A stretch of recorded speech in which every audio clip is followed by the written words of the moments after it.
Alright, now I'm going to try and analyze what happened here. I'm just coming off the bobsled.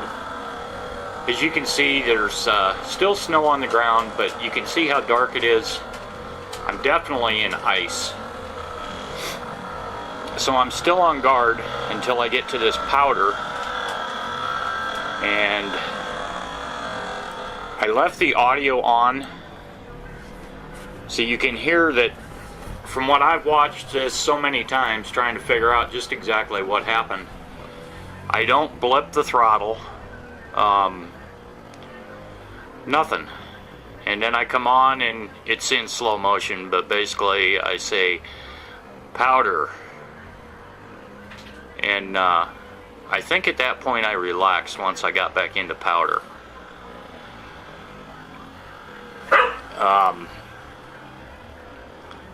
You see the ridge to the right, and you'll also see I'm picking my path. I'm seeing mounds of snow up ahead on either side of the tire tracks, and I'm not wanting to hit those.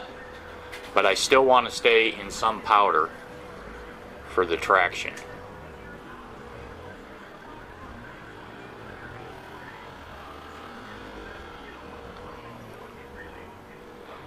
Now basically I've got the wind coming, I'd say straight at me because I'm in between the buildings. So I'm right about even with the stairs now, and I'm back in the powder, so I'm feeling quite confident that I can handle this.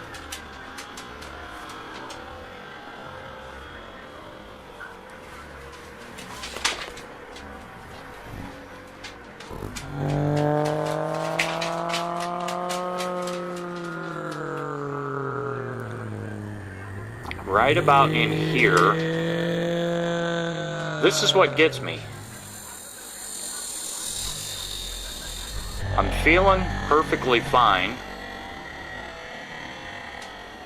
You can hear I haven't blipped the throttle, and there it just suddenly starts going.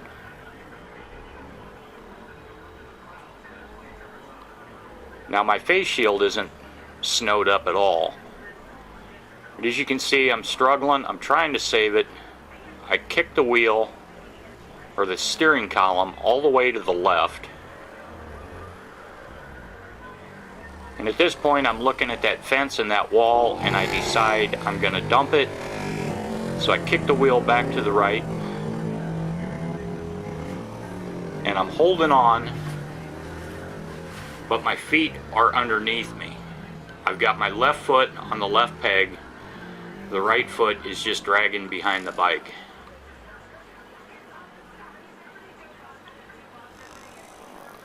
And she's down. You still see my right hand on the right grip.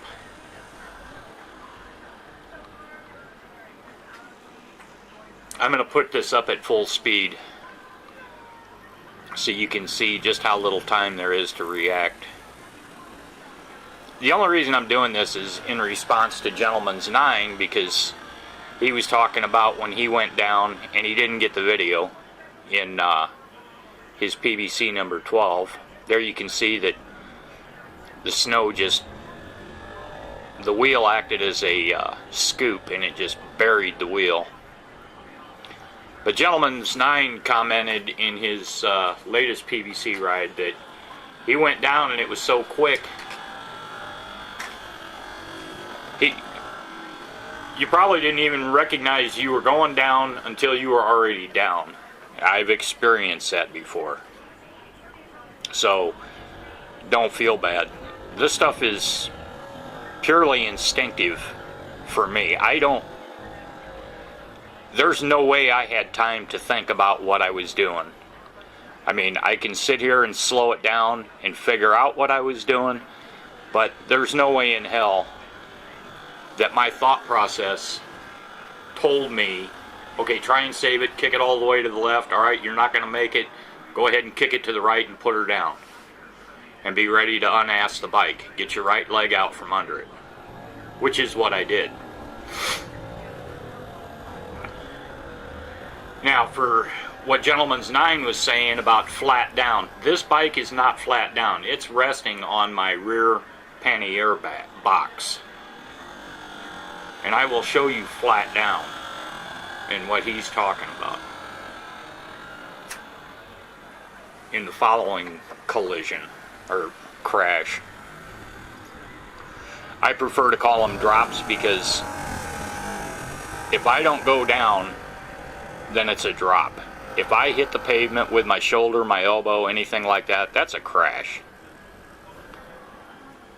And I think anybody that rides dirt will tell you the same thing and be able to explain it in the same terms. Okay, so basically now I'm assessing the bike, developing a plan. Okay, it's about 30 degrees down. So at this point I realize, okay, I got to go over. The first thing I got to do in order to pick this bike up is to get it up on the kickstand. So I'm going to go kick the kickstand out, so when I stand the bike up, it's not going to fall all the way over. Utilize your tools. Kickstand is a tool. Now the other thing is I was trying to pick this up, there was traffic coming by, so every time a car would come I would have to get away because I didn't want to get hit with the bike. There you can see it's about 30 degrees down. The tire's still touching the ground. As you can see, the tire's not spinning.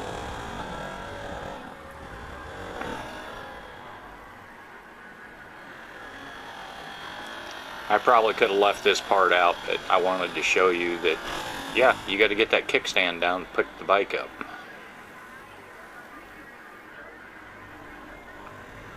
If you drop it on the kickstand side, sometimes you just have to pick it up, let it fall over on the other side, then put the kickstand down and pick the bike up again.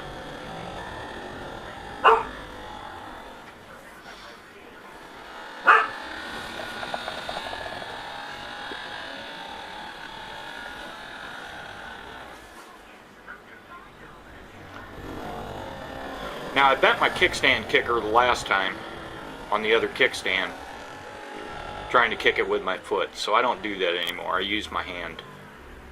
Flip it out, kickstand's out, ready to pick up. This is where the bike goes flat down.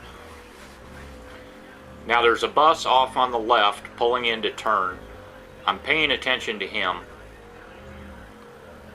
And I also know on the far side of this there's ice, because the car wash, which is illuminated there on the right, the drippings of the cars are all over that. So I wanted to stay closer to the inside. Now, as you can see with the snow, it looks like the curb is, about 2 feet to my right. I forgot. My mistake. There's a rut right here. This one, there's really no chance to save it. I try leaning forward. When I feel it starting to hit the front tire, I'm trying to put some weight on the front tire to help grip and get through this. And this one with the light behind me, you can see that I do not touch the ground. And it's the same way on the previous one. It grabbed my wheel, it pulled it to the left. I'm leaning forward trying to put more weight on the front. It's not going to happen. I give up. Fine, go down. Kick the left leg out. Get it clear of the bike. There you can see my foot. Damn near completely turned 180 degrees around. And there's my shadow standing up.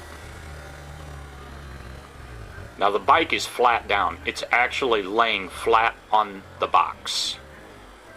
And the way you will know that is you can see the back tire is still spinning. It's completely out of the ground, off the ground. If it would have still been on the ground, the engine would have died. See the tire spinning? That's flat down. Now before I can even get it back up to the 30 degrees, I'm going to have to shut the bike off because it's in gear, and the gear shifter is underneath it. So I'm going to show this to you in full speed and you guys can decide. Think you can handle it? Later. Powder, yes.